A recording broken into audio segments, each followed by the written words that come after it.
শ্রী ভাগবত গীতার তৃতীয় অধ্যায়ের অষ্টম দিন। আপনারা শুনুন, আমি পড়ছি। যে মা মতমিদং নিত্য মনু তিষ্ঠন্তি মানবা শ্রদ্ধাবন্ত হনস্যন্ত মুচ্যন্তে তেহপি কর্মভি।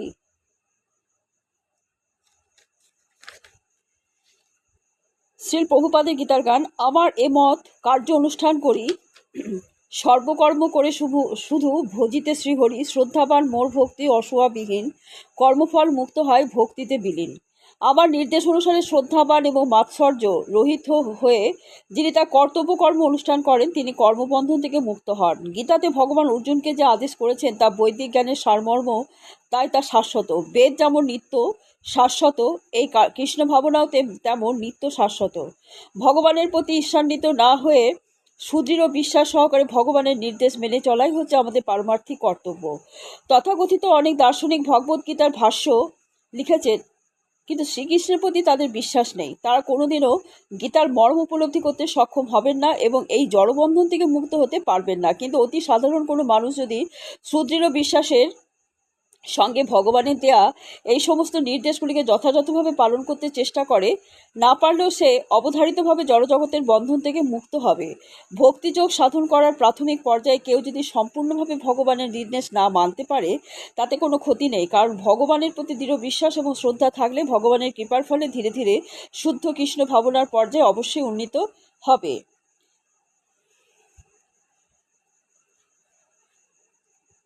শ্রী প্রভুপাদের গীতার গান। প্রকৃতি সদৃশ চেষ্টা করে গুণবান, প্রকৃতির বশে সর্ব কার্য অনুষ্ঠান। কিন্তু যারা অসূয়াপূর্বক আমার এই উপদেশ পালন করে না তাদের সমস্ত জ্ঞান থেকে বঞ্চিত, বিমূঢ় এবং পরমার্থ লাভের সকল প্রচেষ্টা থেকে ভ্রষ্ট বলে জানবে। কৃষ্ণ ভাবনাময় না হওয়ার ক্ষতি সম্পর্কে এখানে স্পষ্টভাবে উল্লেখ করা হয়েছে। কর্মক্ষেত্রে সর্বোচ্চ কর্মকর্তার নির্দেশ মানতে অবাধ্যতা করলে যেমন শাস্তি হয়, তেমনি পরম পুরুষোত্তম ভগবানের নির্দেশ অমান্য করলেও নিশ্চয়ই শাস্তি আছে। অমান্যকারী লোক, তার সে যতই উচ্চ স্তরের হোক, তার কাণ্ড জ্ঞানহীন বুদ্ধি বিবেচনার জন্য তার নিজের স্বরূপ সম্পর্কে, এমনকি পরম ব্রহ্ম পরমাত্মা এবং পরম পুরুষোত্তম ভগবানের স্বরূপ সম্পর্কে অজ্ঞ। সুতরাং তার জীবনে পরিশুদ্ধতা লাভের কোনো আশা নেই। সদৃশং চেষ্টতে সস্যাং প্রকৃতে জ্ঞান বানপি প্রকৃতিং জানতি ভূতানি নিগ্রহ কিং করিষ্যতি। শ্রীল প্রভুপাদের গীতার গান। বহুকাল হতে যারা প্রকৃতির বশ নিগ্রহ করিতে নারে হইয়া বিবশ। জ্ঞানবান ব্যক্তিও তার প্রকৃতি অনুসারে কার্য করেন, কারণ সকলেই তাদের স্বীয় স্বভাবকে অনুগমন করেন। সুতরাং দমন করে কি লাভ হবে? কৃষ্ণ ভাবনায় অপ্রাকৃত স্তরে অধিষ্ঠিত না হতে পারলে জড়া প্রকৃতির গুণের প্রভাব থেকে মুক্ত হওয়া যায় না। ভগবদ্গীতার সপ্তম অধ্যায়ে ভগবান সে কথা বিশদভাবে ব্যাখ্যা করেছেন। তাই জড় জ্ঞানের মাধ্যমে মায়ামুক্ত হওয়া অসম্ভব। যারা মহাজ্ঞানী তারাও জ্ঞানের মাধ্যমে মায়ামুক্ত হতে পারেন না। তেমনি যোগের দ্বারা আত্মাকে দেহের বন্ধন থেকে মুক্ত করা গেলেও মায়ার বন্ধন থেকে মুক্ত করা যায় না। বহু তথাকথিত তত্ত্ববিদ আছেন যারা ভগবত তত্ত্ব দর্শন লাভ করার অভিনয় করে, কিন্তু অন্তর তাদের সম্পূর্ণভাবে মায়ার দ্বারা আচ্ছন্ন। তারা সম্পূর্ণভাবে মায়ার গুণের দ্বারা আবদ্ধ। পুঁথিগত বিদ্যায় কেউ খুব পারদর্শী হতে পারে, কিন্তু বহুকাল ধরে জড়জাগতিক মায়াজালে আবদ্ধ থাকার ফলে সে জড়বন্ধন থেকে মুক্ত হতে পারে না। জীব সেই বন্ধন থেকে মুক্ত হতে পারে কেবলমাত্র কৃষ্ণ ভাবনার প্রভাবে, এবং এই কৃষ্ণ চেতনা থাকলে সংসার ধর্ম পালন করেও জড়বন্ধন থেকে মুক্ত হওয়া যায়। তাই ভগবত তত্ত্বজ্ঞান লাভ না করে হঠাৎ ঘর বাড়ি ছেড়ে তথাকথিত যোগী সেজে বসলে কোনোই লাভ হয় না। ভগবত তত্ত্বজ্ঞান, ভগবত চেতনা ঘরে থেকেও লাভ করা যায়, কিন্তু তা লাভ করতে হয় এমন কোনো মানুষের কাছ থেকে যিনি ভগবত তত্ত্ব বোঝেন এবং বোঝাতে পারেন। এইভাবে ভগবত তত্ত্বজ্ঞান লাভ করার ফলে মানুষ মায়ামুক্ত হতে পারে। শ্রীল প্রভুপাদের গীতায়। অতএব ইন্দ্রিয়ার্থে রাগ দেশ ছাড়ি, বিষয়েতে রাগ দেশ কিছু নাহি করি, তাহার বশেতে কিছু কভু না রহিবা, অনাসক্ত বিষয়েতে মাধবের সেবা। সমস্ত জীবই ইন্দ্রিয়গ্রাহ্য বস্তুতে আসক্তি অথবা বিরক্তি অনুভব করে, কিন্তু এইভাবে ইন্দ্রিয় এবং ইন্দ্রিয়ের বিষয়ের বশীভূত হওয়া উচিত নয়, কারণ তা পারমার্থিক প্রগতির পথে প্রতিবন্ধক। যাদের মনে কৃষ্ণ ভাবনার উদয় হয়েছে তাদের মন আর জাগতিক ইন্দ্রিয় উপভোগ বা বিষয় বাসনা থাকে না, কিন্তু যাদের চেতনা শুদ্ধ হয়নি তাদের কর্তব্য হচ্ছে শাস্ত্রের নির্দেশ অনুসারে জীবনযাপন করা। তাহলে পরমার্থ সাধনের পথে অগ্রসর হওয়া যায়। উচ্ছৃঙ্খল জীবনযাপন করে বিষয় ভোগ করার ফলে ফলে মানুষ জড়বন্ধনে আবদ্ধ হয়ে পড়ে, কিন্তু শাস্ত্রের নির্দেশ অনুসারে জীবনযাপন করলে আর বিষয় সুখের প্রতি স্পৃহা থাকে না। যেমন কিন্তু শাস্ত্রের সমস্ত নির্দেশ থাকা সত্ত্বেও মানুষ তা অনুসরণ করতে চায় না, ফলে সে জড় বন্ধনের নাগপাশ থেকে মুক্ত হতে পারে না। প্রকৃত জাত এই ধরনের বিকৃত বাসনাগুলি দমন করতে হবে, তা না হলে সেগুলি আত্ম উপলব্ধির পথে দূরতিক্রম প্রতিবন্ধক হয়ে দাঁড়াবে। জড়দেহটি যতক্ষণ আছে ততক্ষণ তার প্রয়োজনগুলিও মেটাতে হবে, কিন্তু তার করতে হবে শাস্ত্রের বিধিনিষেধ অনুসরণ করার মাধ্যমে, এবং তা সত্ত্বেও আমাদের সতর্ক থাকতে হবে যাতে কোনো রকম দুর্ঘটনা না ঘটে। রাজপথে যেমন দুর্ঘটনা ঘটার সম্ভাবনা থাকে, তেমনি শাস্ত্রের বিধিনিষেধের দ্বারা নিয়ন্ত্রিত হওয়া সত্ত্বেও পথভ্রষ্ট হওয়ার সম্ভাবনা থাকে। বহুকাল ধরে এই জড় প্রকৃতির আবদ্ধ থাকার ফলে জড় প্রকৃতিতে আবদ্ধ থাকার ফলে বহুকাল ধরে এই জড় প্রকৃতিতে আবদ্ধ থাকার ফলে আমাদের ইন্দ্রিয় সুখ ভোগ করবার ইচ্ছে অত্যন্ত প্রবল। তাই নিয়ন্ত্রিত জীবনযাপন করলেও প্রতি পদক্ষেপে অধঃপতিত হওয়ার সম্ভাবনা থাকে। তাই সর্বতোভাবে নিরাসক্ত হওয়া উচিত। ভগবানকে ভালোবেসে তার সেবায় ব্রতী হলে অচিরেই আমরা জড় সুখ ভোগ করার বাসনা থেকে মুক্ত হতে পারি। তাই কোনো অবস্থাতেই ভগবানের সেবা থেকে বিরত হওয়া উচিত নয়। ইন্দ্রিয় সুখ বর্জন করার উদ্দেশ্য হচ্ছে কৃষ্ণ ভাবনামৃত লাভ করা, তাই কোনো অবস্থাতেই তা পরিত্যাগ করা উচিত নয়। শ্রেয়ান ও স্বধর্ম বিগুণ পরধর্মাৎ সনুষ্ঠিতা স্বধর্মে নিধনং শ্রেয় পরধর্ম ভয়াবহ। শ্রীল প্রভুপাদের গীতার গান। নিজ ধর্ম শ্রেয় জানো পরম ধর্ম অপেক্ষা, ভগবৎ সেবা লাগি কর্মযোগ শিক্ষা, স্বধর্মে নিধন ভালো নহে পরধর্ম, ভালো করে বুঝো তুমি এই গুরু মর্ম। স্বধর্মের অনুষ্ঠান দোষযুক্ত হলেও উত্তম রূপে অনুষ্ঠিত পরধর্ম থেকে উৎকৃষ্ট। স্বধর্ম সাধনে যদি মৃত্যু হয় তাও মঙ্গলজনক, কিন্তু অন্যের ধর্মের অনুষ্ঠান করা বিপজ্জনক। পরধর্ম পরিত্যাগ করে সম্পূর্ণভাবে ভগবান শ্রীকৃষ্ণের শরণাগত হয়ে স্বধর্ম আচরণ করাই মানুষের কর্তব্য। জড়জাগতিক প্রকৃতির গুণ অনুসারে শাস্ত্র নির্দেশিত ধর্মাচরণগুলি মানুষের দেহ মনের বৈশিষ্ট্য অনুযায়ী তার চরিত্রের পূর্ণতা প্রদান করে। সদ্গুরু যে আদেশ দেন তাই হচ্ছে পারমার্থিক কর্তব্য। এই কর্তব্য সম্পাদন করার মাধ্যমে আমরা শ্রীকৃষ্ণের অপ্রাকৃত সেবা করে থাকি। জাগতিক এবং পারমার্থিক এই দু রকমের কর্তব্যই আমাদের আজীবন পালন করতে হয়। জাগতিক স্তরে কর্তব্য এবং পারমার্থিক স্তরে কর্তব্য ভিন্ন হতে পারে, কিন্তু সেগুলি সম্পাদন করা সবসময় মঙ্গলজনক।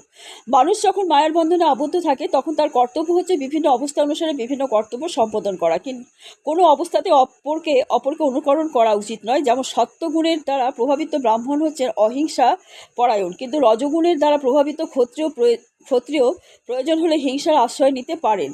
স্বধর্ম আচরণ করতে গিয়ে ক্ষত্রিয়কে যদি মৃত্যুবরণ করতেও হয় তাও ভালো, কিন্তু ব্রাহ্মণকে অনুকরণ করে অহিংসার আচরণ করা তার উচিত নয়। চিত্তবৃত্তির পরিবর্তন সাধন করা, অন্তরকে কলুষমুক্ত করা সকলেরই কর্তব্য, কিন্তু তা সাধন করতে হয় ধীরে ধীরে। তবে মানুষ যখন জড়গুণের প্রভাবমুক্ত হয়ে সম্পূর্ণভাবে কৃষ্ণ চেতনা লাভ করেন তখন তিনি যে কোনো রকম আচরণ করতে পারেন, কিন্তু তা সে সমস্ত কর্ম অনুষ্ঠিত হয় সদ্গুরু নির্দেশ অনুসারে। সেই অবস্থায় ব্রাহ্মণ ক্ষত্রিয়ের মতো আচরণ করতে পারেন, ক্ষত্রিয় ব্রাহ্মণের মতো আচরণ করতে পারেন। অপ্রাকৃত স্তরে জড়জগতের গুণ অনুসারে স্তর বিভাগ নেই। যেমন ক্ষত্রিয় হওয়া সত্ত্বেও বিশ্বামিত্র ব্রাহ্মণের মতো আচরণ করেছিলেন, আবার ব্রাহ্মণ হওয়া সত্ত্বেও পরশুরাম ক্ষত্রিয়ের মতো আচরণ করেছিলেন। তারা অপ্রাকৃত স্তরে অধিষ্ঠিত ছিলেন, তাই তারা এইভাবে আচরণ করতে পারতেন। কিন্তু মানুষ যখন প্রাকৃত স্তরে থাকে তখন গুণ ও কর্ম অনুসারে তাকে তার স্বধর্ম আচরণ করে সম্যকভাবে কৃষ্ণ চেতনা লাভ করতে হয়। অথ কেন প্রযুক্ত হয়ং পাপং চরতি পুরুষং অনতিচ্ছন্নপি বার্ষেরও বলাদপি নিয়োজিত। অর্জুন কহিলেন, শ্রী বহুপাদের গীতার গান। অর্জুন কহিলেন, হে বাসেও কহ তুমি বুঝাইয়া মোরে, কি লাগি হয়েছে জীবযুক্ত পাপ ঘোরে, অনিচ্ছা সত্ত্বেও হয় পাপে নিয়োজিত, অবশ হইয়া করে পাপ সে গর্হিত। অর্জুন বলেন, হে বাসেও মানুষ কার দ্বারা চালিত হয়ে অনিচ্ছা সত্ত্বেও যেন বলপূর্বক নিয়োজিত হয়ে পাপাচরণে প্রবৃত্ত হয়। ভগবানের অবিচ্ছেদ্য অংশ জীব প্রকৃতপক্ষে পবিত্র, শাশ্বত এবং জড়জগতের কলুষমুক্ত। তাই সে জড়জগতের পাপের দ্বারা কলুষিত হতে পারে না, কিন্তু সে যখন জড়জগতের সংস্পর্শে আসে তখন সে বিনা দ্বিধায় ইচ্ছাকৃতভাবে এবং অনিচ্ছাকৃতভাবে নানা রকম পাপ কার্যে বিলুপ্ত হয়। তাই নানা কাজে পাপ কার্যে লিপ্ত হয়। তাই এখানে অর্জুন জীবসত্তার এই বিকৃত স্বভাব সম্পর্কে শ্রীকৃষ্ণের কাছে যে প্রশ্ন উত্থাপন করেছেন তা খুবই ন্যায়সঙ্গত। আমাদের অন্তরে থেকে ভগবান আমাদের পরিচালিত করছেন, তবুও তিনি কখনোই চান না যে কেউ পাপ কার্য করুক, কিন্তু তার সত্ত্বেও পাপ কার্যে লিপ্ত হয়। তার কারণ ভগবান পরবর্তী শ্লোকে বর্ণনা করেছেন, কামু এসো ক্রোধ এসো রজগুণ সমুদ্ভব মহাসন মহাপাপ্পানা বিদ্ধ নমিহ বৈরিনম। শ্রী প্রভুপাদের গীতার গান। শ্রী ভগবান কহিলেন, কাম আর ক্রোধ হয় রজগুণ দ্বারা অভিভূত বদ্ধজীব ত্রিজগতে সারা জ্ঞানী জীব এই দুই মহাশত্রু জানে, করে তাই গুণাতীত কার্য সাবধানে। পরমেশ্বর ভগবান বললেন যে, হে অর্জুন, রজগুণ থেকে সমুদ্ভূত কামই মানুষকে এই পাপে প্রবৃত্ত করে এবং এই কামই ক্রোধে পরিণত হয়। কাম সর্বগ্রাসী এবং পাপাত্মক। কামকে জীবের প্রধান শত্রু বলে জানবে। জীব যখন জড়া প্রকৃতির সংস্পর্শে আসে তখন তার অন্তরের শাশ্বত কৃষ্ণপ্রেম রজগুণের প্রভাবে কাম ও লালসায় পর্যবসিত হয়। টক তেঁতুলের সংস্পর্শে দুধ যেমন দই হয়ে যায়, তেমনি ভগবানের প্রতি আমাদের অপ্রাকৃত প্রেম কামে রূপান্তরিত হয়। তারপর কামনার অতৃপ্তির ফলে হৃদয়ে ক্রোধের উদয় হয়, ক্রোধ থেকে মোহ। এইভাবে মোহাচ্ছন্ন হয়ে পড়ার ফলে জীব জড়জগতের বন্ধনে স্থায়ীভাবে আবদ্ধ হয়ে পড়ে। তাই কাম হচ্ছে জীবের সব চাইতে বড় শত্রু, ক্রোধ হচ্ছে তমগুণের প্রকাশ। এইভাবে প্রকৃতির বিভিন্ন গুণের প্রভাবে কাম, ক্রোধ ইত্যাদি চারিত্রিক বৈশিষ্ট্যের প্রকাশ হয়। তাই রজগুণের প্রভাবে তমগুণে অধপতিত না হতে দিয়ে যদি ধর্মাচরণ করার মাধ্যমে তাকে সত্যগুণে উন্নীত করা যায়, তাহলে আমরা পারমার্থিক চর্চার মাধ্যমে ক্রোধ ইত্যাদি ষড়রিপুর হাত থেকে রক্ষা পেতে পারি। ভগবান তার নিত্য বর্ধমান চিদানন্দের বিলাসের ফলে বহু হয়েছেন। জীব হচ্ছে এই আনন্দের আংশিক প্রকাশ। ভগবান তার অবিচ্ছেদ্য অংশ জীবকে আংশিক স্বাধীনতা দান করেছেন, কিন্তু যখন তারা সেই স্বাধীনতার অপব্যবহার করে, ভগবানের সেবা না করে তারা যখন নিজেদের ইন্দ্রিয় তৃপ্তি সাধন করতে শুরু করে, তখন তারা কামের কবলে পতিত হয়। ভগবান এই জড়া প্রকৃতির সৃষ্টি করেছেন যাতে জীব তার এই কাম উন্মুখী প্রবৃত্তিগুলোকে পূর্ণ করতে পারে। এইভাবে তার সমস্ত কামনা বাসনাগুলোকে চরিতার্থ করতে গিয়ে জীব যখন সম্পূর্ণভাবে দিশাহারা হয়ে পড়ে, তখন তার স্বরূপের অন্বেষণ করতে সে শুরু করে। এই অন্বেষণ থেকে বেদান্ত সূত্রের সূচনা, যেখানে বলা হয়েছে যে অথাত ব্রহ্ম জিজ্ঞাসা, অর্থাৎ মানুষের কর্তব্য হচ্ছে পরম তত্ত্ব অনুসন্ধান করা। শ্রীমদ্ ভাগবতে পরমেশ্বরকে বর্ণনা করে বলা হয়েছে, জন্মদাস্য যত হন্য আদি তরতশ্চ, অর্থাৎ ভগবান হচ্ছে সব কিছুর উৎস, সুতরাং কামেরও উৎস হচ্ছেন ভগবান। তাই যদি এই কামকে ভগবত প্রেমে রূপান্তরিত করা যায়, অর্থাৎ কৃষ্ণ ভাবনে উদ্বুদ্ধ করা যায়, ভগবানের সেবায় নিয়োজিত করা যায়, তাহলে কাম ও ক্রোধ দুটি অপ্রাকৃত চিন্ময় রূপ প্রাপ্ত হয়। এইভাবে কামের সঙ্গে সঙ্গে ক্রোধ ও ভগবত ভক্তিতে রূপান্তরিত হয়। শ্রীরামচন্দ্রের ভক্ত হনুমান শ্রীরামচন্দ্রকে তুষ্ট করবার জন্য তার ক্রোধকে শত্রু নিধন কার্যে প্রয়োগ করেছিলেন। এখানেও ভগবদ্গীতে ভগবান শ্রীকৃষ্ণ অর্জুনকে তার সমস্ত ক্রোধ শত্রুবাহিনীর ওপরে প্রয়োগ করে ভগবানেরই সন্তুষ্টি বিধানের কাজে লাগাতে উৎসাহ দিচ্ছেন। এইভাবে আমরা দেখতে পাই যে আমাদের কাম এবং ক্রোধকে যখন আমরা ভগবানের সেবায় নিয়োগ করি, তখন তারা আর শত্রু থাকে না, আমাদের বন্ধুতে রূপান্তরিত হয়। বন্ধুরা, আজকে এই পর্যন্ত। কালকে আপনাদের আবার পড়ে শোনাবো।